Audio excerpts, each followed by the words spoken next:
Ladies and gentlemen, thank you very much, and welcome to the fifth plenary session, but also the concluding plenary to this immensely successful 17th IISS Shangri-La Dialogue. And we have an ambitious title for the concluding plenary, Raising the Bar for Regional Security Cooperation. And since Friday at 8:15 p.m. through to today, we have in various different ways been talking about regional defense cooperation, the bilateral, the minilateral, the different multilateral formations, and also the engagement of this Indo-Pacific region with Europe, the Middle East, and North America. So this very large topic offers an opportunity for the ministers here present to essentially almost pull the threads together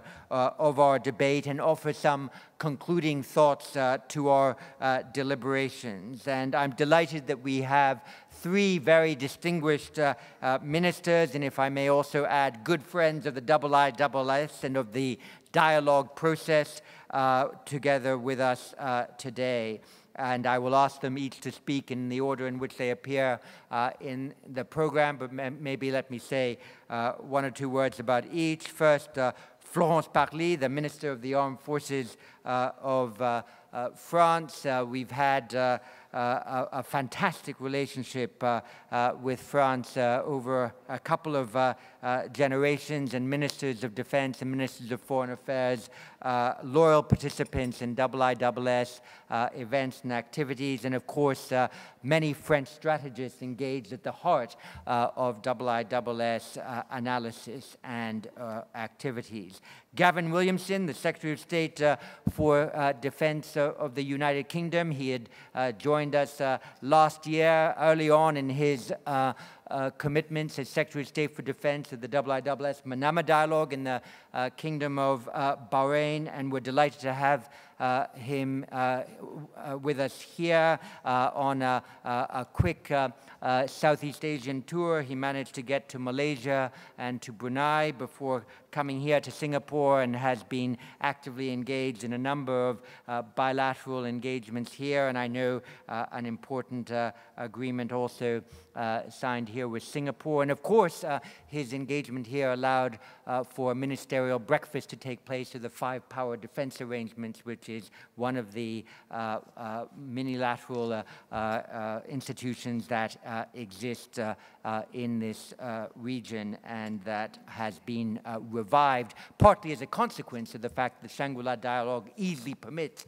the five ministers to meet here in Singapore. And of course, Dr. Ung Eng Hen, who is our host here in Singapore, whose Ministry of Defense has made this Shangri-La Dialogue possible, and who will be offering us his important perspectives after having heard or been witness to some 41 different presentations somehow during this weekend. So without further ado, could I invite Madame Florence to take the podium and address the fifth plenary session of the Shangri-La Dialogue. Florence. Ladies and gentlemen, dear Dr. Chipman, dear colleagues, fellow ministers, excellencies, my dear friends. It's an honor for me to attend the famous Shangri-La Dialogue for the first time. I had been told of the privilege it was to address such an audience, but the reality exceeds the warning, of course. I would like to thank IISS, one of the very best think tanks on the marketplace, for the fantastic organization. And I would also like to thank Singapore, our host. Singapore is a friend and distinguished strategic partner in the region. We have a cooperation that far exceeds what most people know. Among others, in just a few weeks, Prime Minister Lee, along with Prime Minister Abe, will attend French National Day at the invitation of President Macron. And we will celebrate 20 years of an intense partnership between our air forces. It's also my particular pleasure to sit side by side with my friend Gavin on this panel. Yes, Gavin and I bicker every now and then over Brexit. The exchange goes something like this. Florence, we broke free. And I, Gavin, you freely broke. But despite this minute difference, I cannot restate enough that Britain is our friend. Britain is our neighbor, our partner, our ally. And that when we meet here in Asia, we may no longer be part of the same European club, but still we share something of very deep significance: vision, strength, values, and a willingness to project them. This is not only a statement, it's also a reality. Those who saw our joint strikes in Syria can testify. This also will become self-evident in this region when you see our maritime task group with British helicopters and indeed British ships in it, calling to port in Singapore next week and sailing together certain areas. I mean those areas where at some point a stern voice intrudes into the transponder and tells us to sail away from supposedly territorial waters. But our commander then calmly replies that he will sail forth because these, under an international law, are indeed international waters. I'm also delighted to be here because this region, for us too, is home. It's good to remind that France has 9 million square kilometers of exclusive economic zone in the Indo-Pacific area. 1.5 million citizens in our 5 overseas territories, 200,000 expatriates, different sets of permanent military forces, and vital economic interests in the region. Now, raising the bar for regional cooperation. There couldn't be a more fitting topic today. Actually, an observer who would have come here today and read hastily the title might have understood raising the bar for regional competition. That might have been, sadly, a better reflection of some of the dynamics at stake. Fortunately, there are also some promising elements of cooperation, and I will dwell upon them. Last year, one of the issues that dominated the debates was the situation in the South China Sea. True enough, this will and should remain a key concern this year. But there's more. We are convening here in this very place, Singapore, just 10 days before a groundbreaking summit involving North Korea will take place, or won't take place, or will take place, or won't, or we are no longer sure. Anyway, surprise is part of the art of the deal, so we should let ourselves be surprised. And eventually, we all hope the summit will take place if the right conditions are met. There is a good reason for this. Seen from a French angle, we see three overarching security challenges in the region. First, I would mention nuclear proliferation. The development of the North Korean nuclear program has long been a serious threat, and it has accelerated dramatically in the last few years. Meanwhile, international pressure was really struggling to keep up.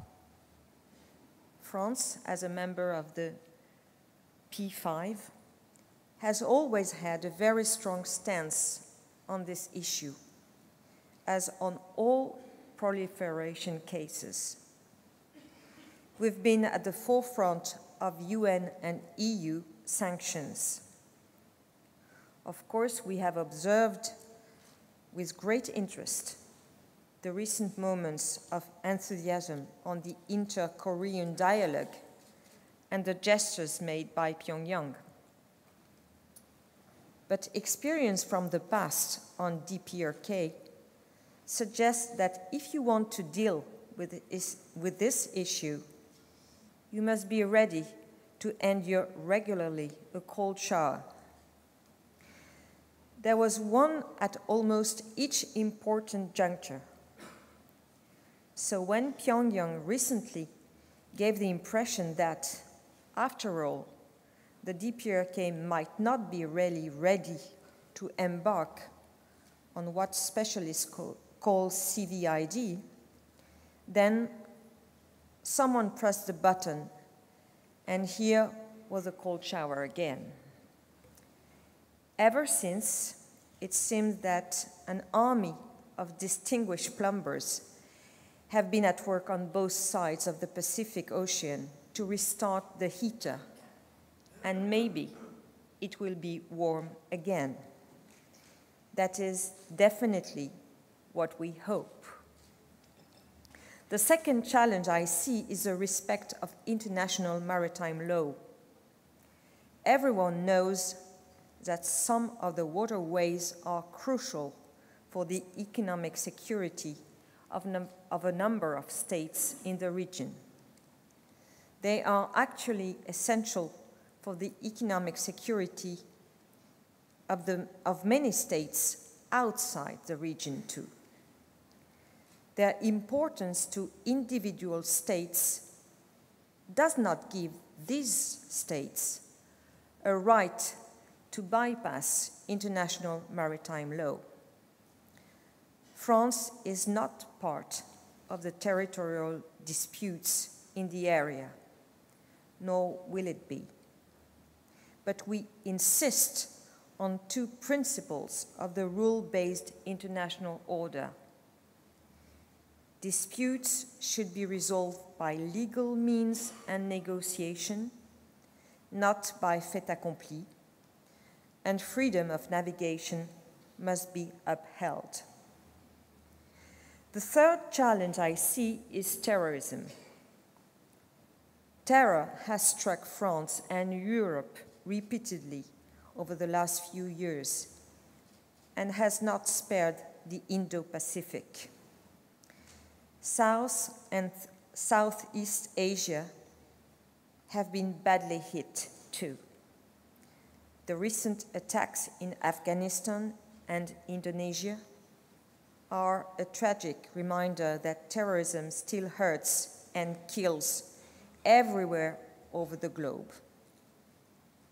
Facing the same threat, we should work together, deepen our cooperation, and send a strong message. There will be no safe haven. If we take these three challenges, and I hope you will recognize with me that they are really crucial, it would be too easy to see the limits of cooperation. Yes, there is cooperation on North Korean case, but how tight is it? Are sanctions always scrupulously enforced? It seems that North Korean tankers are regularly having nightly rendezvous with tankers of unknown origins, after which they come back loaded, is the least I can say. Also, in the diplomatic extravaganza we've seen lately, with delegations traveling to more places in a few weeks than they have in decades, how much is cooperation and how much is competition between contending visions and interests? The same goes with upholding international maritime law. As we see profound asymmetries developing in the region, we see that non-cooperative solutions are becoming even more likely. This should be a cause to ponder and to worry. Just because the floodlights are on Panmunjom right now doesn't mean that the South China Sea issue will go away. Recent events have alerted us to that. The fight against terror is no exception. Here also, cooperation has been wanting. No one had really anticipated the incredible storming of Marawi. When addressing this phenomenon, we must also reckon with different perspectives in the region. Sure, everyone has their terrorists, but they are not always the same. That is a serious limit on cooperation. What is a Taliban? If you ask me, in most cases, it's a terrorist. But ask someone else. It might be some kind of freedom fighter, or maybe even a proxy. So where is the space for cooperation then? But we can't be satisfied with that. Take a longer view and consider the future of the region. I don't like to muse with the infamous Thucydides traps, but there is a truth in this. When the balance of power changes, it's not the power we lose, but the balance. And the risks are too big for us to passively accept them. The government I represent today passionately believes in multilateralism, not in some kind of blue-eyed wishful thinking, but rather a single-minded effort, backed, if necessary, by robust measures and a sense of reciprocity to address issues through patient negotiation. This was the message President Macron delivered when he spoke in the US Congress, and more recently, when he traveled to Australia early May. How does this apply to the region? Let me start with upholding the rule of law in maritime matters. France fully supports a code of conduct in the South China Sea, which should be legally binding, comprehensive, effective, and consistent with international law. We believe negotiations are the way to go. Meanwhile, we should be very clear that fait accompli is not a fait accepted. I mentioned British helicopters and ships joining our task group when it sails through the South China Sea. No less than 5 French ships sailed in this region in 2017. Europeans have started to mobilize more widely in support of this endeavor. German observers have embarked on our ships too. I believe we should broaden this effort even further. But the same logic applies to the fight against terror, crime, trafficking. The circumstances of France's recent history have given us the dubious benefit of having a lot of experience with fighting terror, be it on our own soil in the Near East of Africa. We are eager to share our best practice with partners. We play an active role in operations against illegal trafficking, and we've made a particular effort in the establishment of a network of maritime surveillance. And we pursue a remarkable cooperation with Australia and New Zealand in the South Pacific in relation to the United States and the Quad group, and in consultation with small island states like Fiji, PNG, and Tonga in the framework of the South Pacific Defense Ministers meeting. Regarding North Korea, France will continue to play a major role in the United Nations Security Council and within the European Union to avoid any increase of instability and any escalation in relation with our partners in the region, especially South Korea and Japan. We welcome the signs of openness and the new priority put forward by the DPRK on economic development.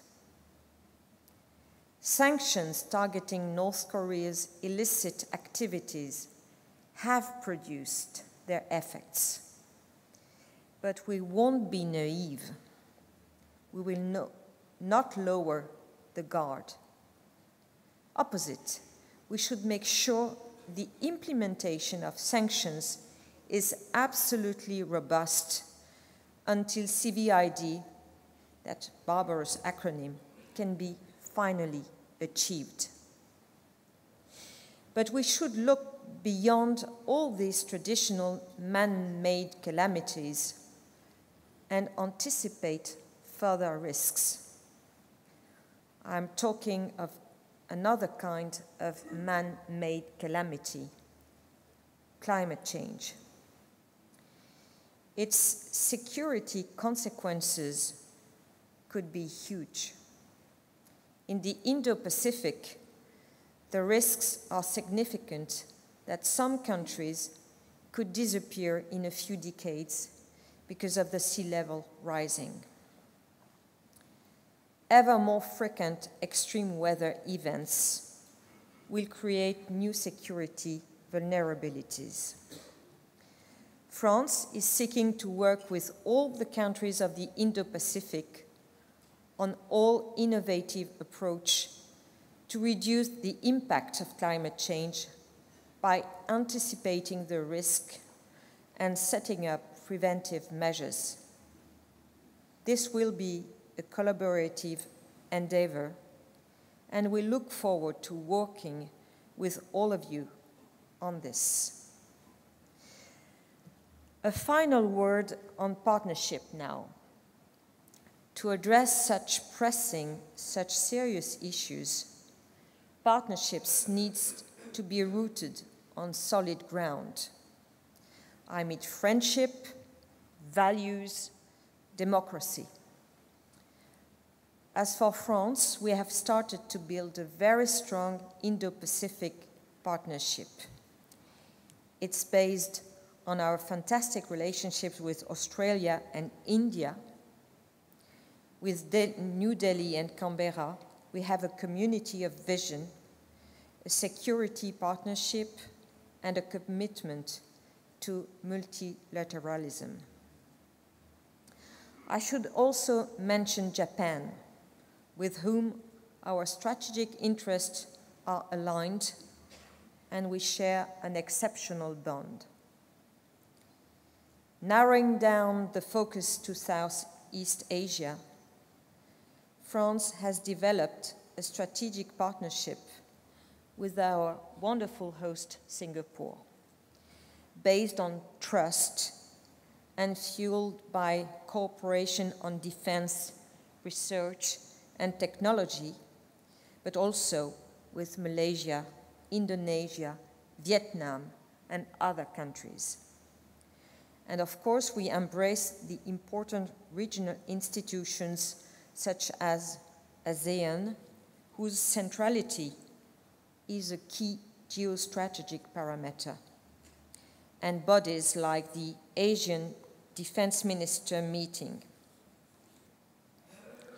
with which France is hoping to increase its cooperation. As a maritime security provider, France is also willing to join as soon as possible the regional cooperation agreement on combating piracy in Asia. In our mind, all those partnerships have to be inclusive.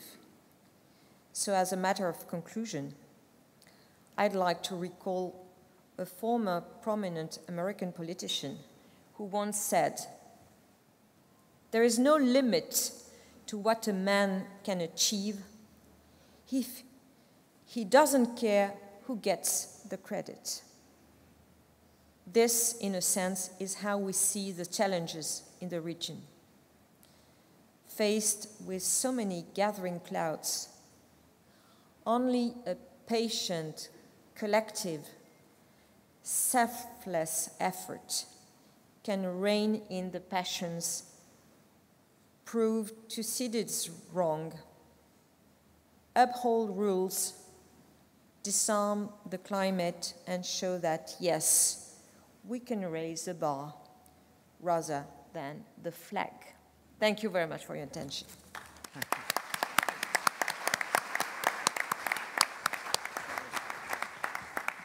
Florence Buckley, thank you very much for laying out so clearly France's own Indo-Pacific strategy, one that is all the more authentic owing to the fact that, of course, France is resident in both the Indian and the Pacific Oceans. And thank you also for your comment near the beginning of your remarks that the rule of law in maritime affairs is important, and we should not necessarily accept that fait accompli should become fait accepté, as it were, which recalls some of the debate we had in yesterday morning sessions about exactly what one does about fait accompli, and is it possible to reverse them or to somehow attenuate their strategic effects, a subject that we might engage on more in the discussion. The United Kingdom perspective from our Secretary of Defense, Gavin Williamson. The floor is yours.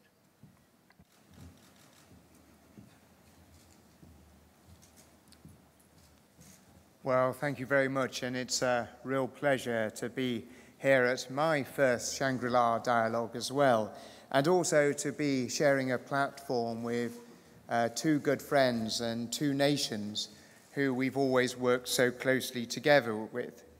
Though, Florence, I was a little bit shocked. It is often known that Britain and France are greatest of friends, but also the greatest of rivals. And we don't usually publicly explain as to how much we actually work together. So I felt as if secrets were being revealed there. But actually, as two nations, we have consistently for many, many generations worked incredibly closely together, and none more so than just recently, supporting French efforts in the Sahel, working with France in the India-Pacific region, and of course, the very closest of partners in terms of NATO, but what underpins our security in Europe and the North Atlantic. The threats we've been discussing are threats to our nation and to the world's prosperity and security. And it's often the case we talk about prosperity as governments. Of course, every government is very focused on its prosperity of its people. But we must never forget the simple fact that we are not able to deliver the prosperity that every nation needs without the security that underpins it.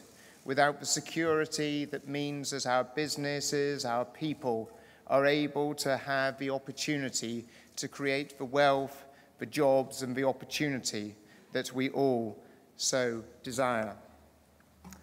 But as we look at the threats, they come from a variety of regional dangers, whether from violent extremism that can provide a platform for global terror, whether from unpredictable state actors like North Korea and the risk of proliferation of nuclear weapons, or whether from increasingly aggressive states infringing regional access, freedoms, and security through coercion and malign influence. We believe nations should follow agreed rules, but this is being ignored by some, and what this does is it undermines the peace and it undermines the prosperity of all nations, which is why we must work together to uphold the rules-based order, for it is this rules-based order that benefits us all, being resolute, pushing back against the dangers and shoring up our international system.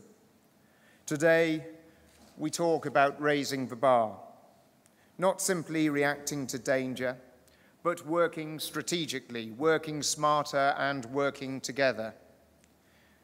This region is home to some of the most technologically and advanced nations on Earth, with world-class militaries and cutting-edge security capabilities. And we together must aim higher, joining forces, countries big and small, making our collective effort count for more than the sum of our parts, upping our game in maritime security, in counter-terrorism, in disaster relief, in peacekeeping, and in cyber. By working together, we will always get more for all of us. But let us be clear, the threats are multiplying. If I had stood on this stage last year and I had said that there would be a chemical weapons attack in a small, peaceful cathedral city in the middle of the English countryside, you would have said and accused me of scaremongering, talking nonsense. But the recent incident in Salisbury demonstrates the very real threats that we all face. When Russia used chemical weapons against Great Britain, the power of response was the fact that so many nations stood shoulder to shoulder with us, demonstrating our unity, our strength and belief in what had happened was unacceptable. That shows the values and strength of standing together. Multilateralism is key. It underpins the rules-based system, and multilateral institutions in this region are increasingly proving their worth. We can see this in ASEAN, where the region comes together to act with common cause and unity of purpose. And the ASEAN defense ministers play a pivotal role in supporting a collaborative approach, along with their allies and partners, a unity of effort. And the United Kingdom stands ready to support them and our friends in any way that we can. All the while, we maintain our deep-seated commitment to old partnerships, not least of all through our involvement in the five-power defense arrangements. As part of that commitment, I'm delighted to be able to send HMS Argyll to take part in exercises with our FPDA friends, such as Basima Lima later in this year, as we move towards its 50th anniversary, and as we collectively look to address this more diverse set of threats. We look forward to supporting the modernization of the FPDA, broadening its focus to encompass areas such as maritime security and counter-terrorism, and we're very keen to work together with friends and partners on a more strategic and multinational approach to the Indian and Pacific Ocean region, focusing on security, stability, and just as importantly, on environmental sustainability. We have to make it clear that nations need to play by the rules, and there are consequences for not doing so. We must speak with one voice. Close coordination and communication has brought Kim Jong-un back to the negotiation table. Significantly, by working through the United Nations, we have brought to bear the combined weight of nations to the problem. That's why we deployed HMS Sutherland and HMS Albion to this region, to work with our allies, to enforce UN Security Council resolutions against North Korea. And that desire for closer cooperation was the reason that we've established our British Defence Staff Base here in Singapore. We want to look and see how we can do more with our allies in the region, how we can support them in their aims and delivering security, not just for the Indo-Pacific region, but for the globe, to have a bigger effect and make a bigger difference. And this brings me to my final point. If we're to maintain the pressure, it's not enough to speak out. We must stand up for what we believe in, enforcing sanctions, increasing our interoperability, sharing military capability, training and exercising together. For constant vigilance is vital. If we are to root out the scourge of terror, counter malign influence, and preserve our rules-based order for the long term. That's why we've been pleased to commit 3 Royal Navy ships to this region this year. But having heard that France committed 5 last year, I think I need to now commit 6. They will work and are working closely with our friends and allies across the region, demonstrating our resolve alongside our friends to protect international rights and freedoms. To that end, I'm delighted we're strengthening and deepening our defence collaboration and relationships across this important region. With Singapore, we're reaffirming our defence relationship as we head towards the 200th anniversary of the founding of modern Singapore. With Japan, we're sending UK service personnel for a joint land-based exercise later this year. This is the first time that the British Army has ever exercised on Japanese soil. With Indonesia, we're increasing our counter-terrorism cooperation with New Zealand. Our personnel are working together in the Middle East, Afghanistan, and Africa. With Australia, we continue working closely on supporting counter-terrorism efforts across the globe. And these are just a few of the examples of a tangible cooperation between the United Kingdom and the countries that make up this region. So we are living in more uncertain and unpredictable times. But optimism has long been the hallmark of this region. And we have not yet reached the summit of our ambitions. By raising the bar of regional cooperation, by standing together, speaking with one voice and standing up for the rules-based order, we can be sure that this region will continue to go from strength to strength as we greet the dawn of an Asian century. Thank you.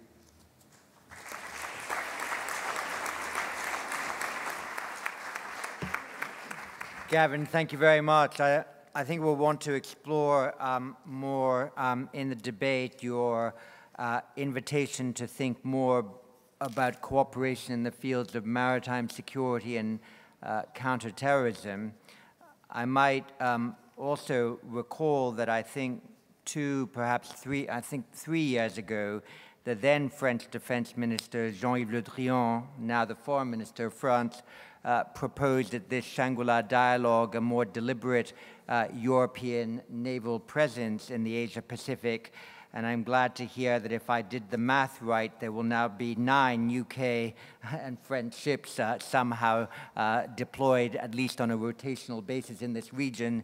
So this is an example of pragmatic European cooperation that does not necessarily depend on formal institutional arrangements. We can also discuss that more. Over to our host nation, the Defense Minister of the Republic of Singapore, Dr. Ung. Thank you.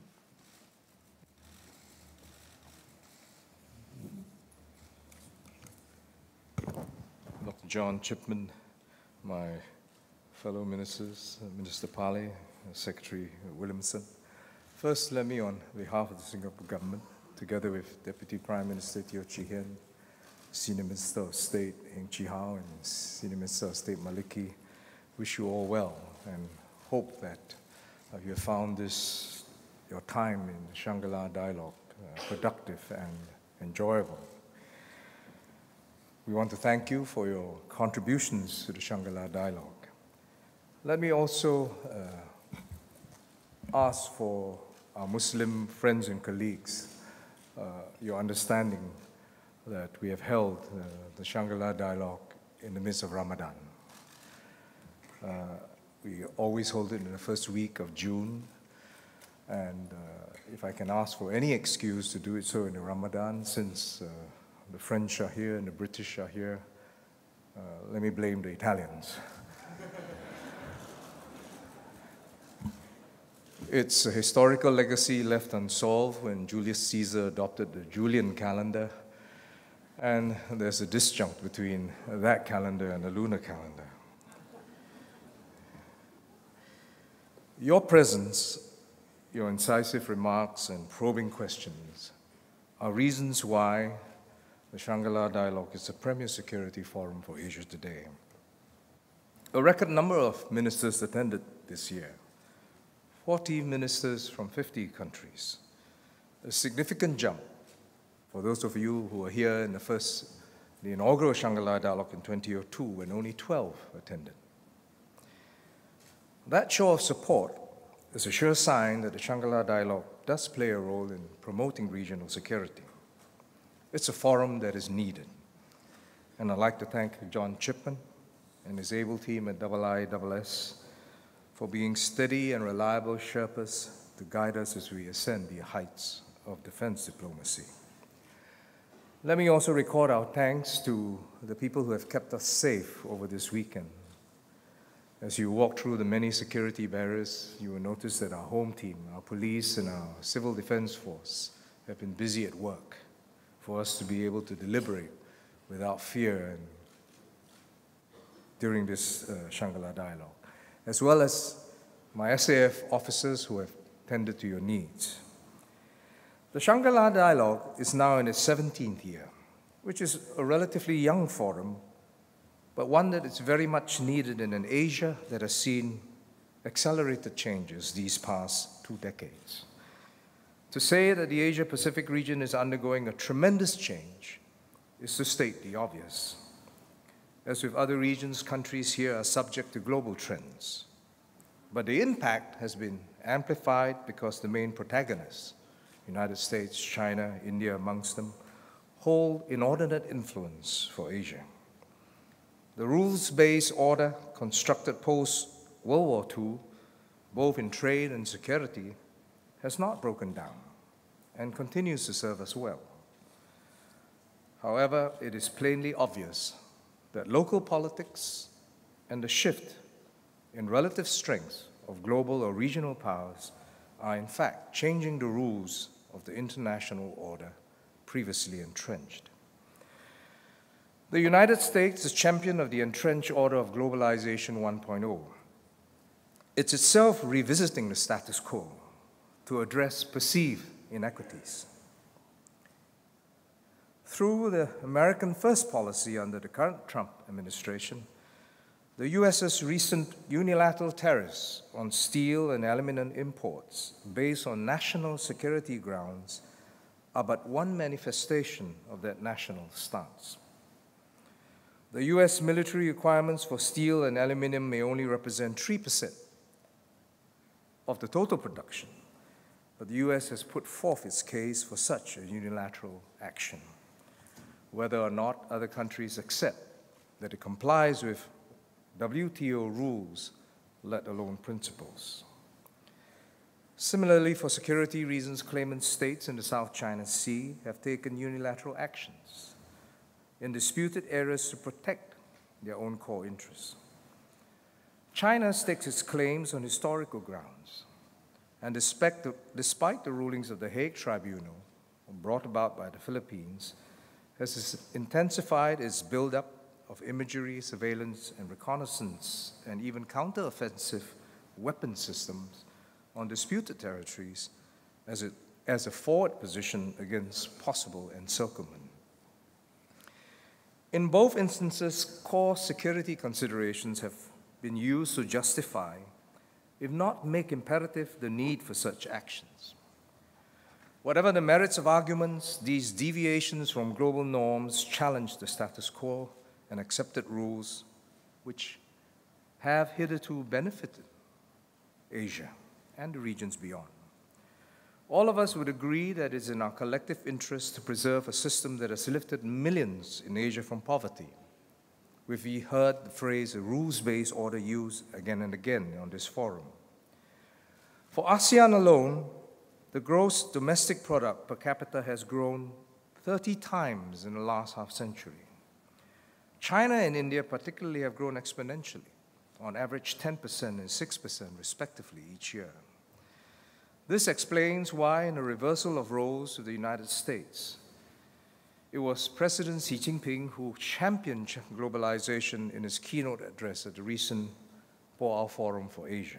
I quote, "We should firmly uphold the international order and system underpinned by the purposes and principles of the UN Charter. We must ensure that various security mechanisms coordinate with each other in an inclusive and complementary manner rather than undercut each other. We should stay committed to openness, connectivity, and mutual benefits, build an open global economy, and reinforce cooperation with multilateral frameworks," unquote. All very much in keeping with all the speakers that have said so and repeated those comments on this podium. Wise words indeed, as China understands that for Asia to continue to prosper, it does need the stability that only a rules-based order can provide. But it is also clear from the actions of each that both China and the United States are attempting to address perceived inequalities and accepted principles or practices which disadvantage them. The US and China, by virtue of their sheer size, both first and second militarily and economically, will be critical players in this evolution to globalization 2.0, whether by their application or articulation of new rules. Many speakers before me have sounded a cautionary note that in this process, if the global commons are not preserved, or worse, fracture into de facto or formal trading and security alliances, then all of us are in for a rough time ahead. It will be a lose-lose scenario for the world if the US and China are unwilling to work together for an inclusive system that both large and small states benefit from, and where rules apply to all. We hope that enlightened minds and leadership will prevail, and that US and China will avoid a trade war, which can only lead to more losers than winners. Other regional powers too exert considerable influence, either individually or as a collective voice for temperance and reason. The US-China relationship is the most important bilateral relationship for the Asia-Pacific, but the state of relations among Northeast Asian states is also of critical importance for stability. The US-DPRK Singapore Summit is proposed to take place on June 12th. Important as it is, the relationship of China, Japan, and South Korea will need to be developed beyond that of the North Korean issue to address historical animosities. I recently visited Japan and was very much encouraged by my colleague, Defense Minister Onodera's assurance that Japan understands the overriding calculus in shifting geopolitics. Minister Onodera said that the Japanese self-defense forces will be stepping up its engagement with the People's Liberation Army after a 6-year hiatus. It is also welcome news that China and Japan will be setting up a security hotline to diffuse tensions during air and maritime incidents. China, Japan, and South Korea have also recently reconvened a trilateral summit at the ministerial level to strengthen dialogue and cooperation across multiple domains. All of us, I'm sure, here strongly encourage that détente and increasing engagement among them. I'm sure, too, that many of you here are delighted that India has indicated its firm commitment to the region, particularly with Prime Minister Modi's presence and eloquent speech at the Shangri-La Dialogue. India will take concrete steps to effect its Act East policy. As Prime Minister Modi announced, Singapore and India will start a new maritime exercise in the Andaman Sea involving both our countries and other interested countries. I'm also very glad that other European powers that we have heard, France, United Kingdom, well, I shouldn't call UK a European power. I don't know what to call you now. France, Germany, United Kingdom have also indicated their physical commitment to this region.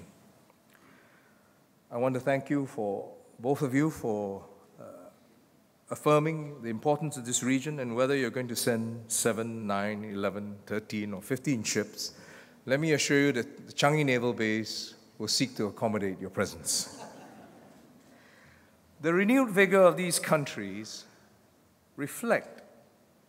in our region, reflect the recognition as well as concern about the stability of Asia, because it contains key international maritime and air routes that are essential to the functioning of global commerce and markets.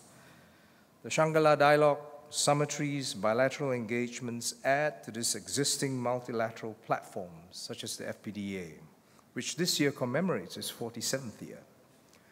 The security threats today are vastly different from what they were when the FPDA was conceived, but the FPDA remains a key peg for the security of Malaysia and Singapore.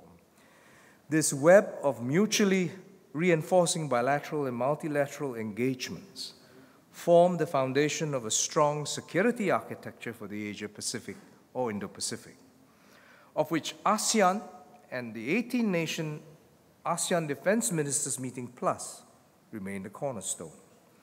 But in leading the charge, the ADMM Plus will also need to adapt to new realities and break new ground to stay relevant. Just over a week from now, the world will be hopefully watching avidly the US DPRK Singapore Summit and its outcome.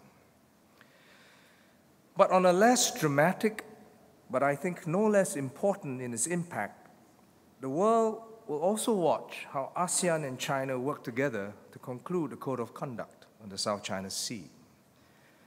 Because both these events, both the process and the outcome of the COC, will shape Globalization 2.0. A substantive and effective code of conduct which addresses key concerns of claimant states, as well as that of user states, will do much to boost confidence and promote stability. Another confidence-building measure is the ASEAN-China Maritime Exercise, to be held later this year. All ASEAN countries have agreed to participate and send ships or troops to this exercise. Singapore, as the ASEAN chair, will be co-directors with China for that exercise, and we will host the tabletop exercise in Singapore in August. The ADMM Plus countries are also working closely to deal with terrorism. The Marawi incident last year and the horrendous suicide bombings by families in Indonesia recently are stark reminders that the threat of terrorist attacks to cities in ASEAN, including Western targets in them, is at the highest since the 2002 Bali bomb blast. We ignore the threat at our peril, and Singapore is sparing no effort in pushing for more intelligence and military exchanges against terrorism. As part of the ADMM agenda this year, Singapore has proposed its Resilience, Response and Recovery Framework against terrorism. We are working hard to beef up intelligence sharing between our countries, and Singapore will host a Track 1.5 counter-terrorism symposium in October this year.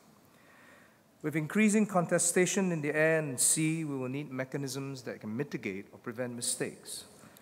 We are pleased that the ADMM Plus navies agreed to adopt the Code for Unplanned Encounters at Sea in November last year. We are developing a set of guidelines for air encounters between military aircraft for ASEAN, which we hope to adopt at the 12th ADMM in October this year before expanding it to the ADMM Plus. If successfully concluded, the air guidelines will be the first multilateral practical confidence measures of its kind in the world. The ADM is also building a network of ASEAN chemical, biological, and radiological defense experts whose expertise can be drawn from online. There has been much talk that with the growth of China, India, and ASEAN, the center of gravity has shifted eastwards. But this ASEAN, or this Asian century, can only be realized if all countries, big and small, take collective efforts to tackle our security and economic challenges together. We must succeed in this endeavor because a thriving, prosperous, and stable Asia will bring to the world enormous benefits. Let me again thank all of you for your presence and contributions to this year's Shangri-La Dialogue and many more. Thank you very much.